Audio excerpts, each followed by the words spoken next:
کیونکہ ہم شریعت کو جانتے نہیں ہیں تو چھوٹی چھوٹی باتوں پہ فرقے بنا کے بیٹھے ہوئے ہیں. جہاں بیٹھنے میں تکلیف ہو، جیسے میرے لیے تکلیف تھا نیچے بیٹھنا، میں بیان کر رہا ہوں.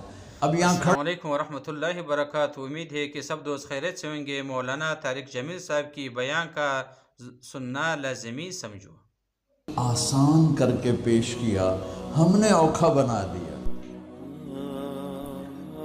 اور یہ دینا ذرا.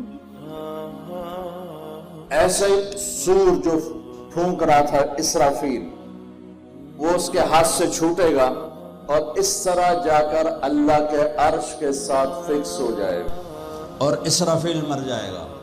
اب ملک الموت کی ٹانگیں کانپیں گی، لے ہن میری واری لگ گئی. سارے نو مارن والے انہوں پتہ لگ جائے گا موت کی ہوندی. تو وہ کہے گا، اللہ پائے گا کون باقی، تو کہے گا یا اللہ میں باقی. اللہ کہے گا موت فَإِنَّكَ خَلْقٌ مِّن خَلْقِ، مر جا، تو بھی میری ایک مخلوق.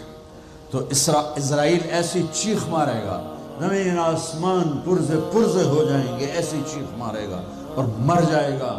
اور میرا اللہ شہنشاہ احد صمد رحمان رحیم الملك القدوس السلام المؤمن المهيمن العزيز الجبار المتكبر الخالق الباري المصور الغفار القهار الوهاب الرزاق الفتاح العليم القابض الباسط الخافض الرافع المعز المذل السميع البصير الحكم العدل اللطيف الخبير الحليم العظيم الغفور الشكور العليش الكبير الحسيب الجليل الكريم الرقيب المجيب الباعث الواسع الشهيد الحق الوكيل القوي المتين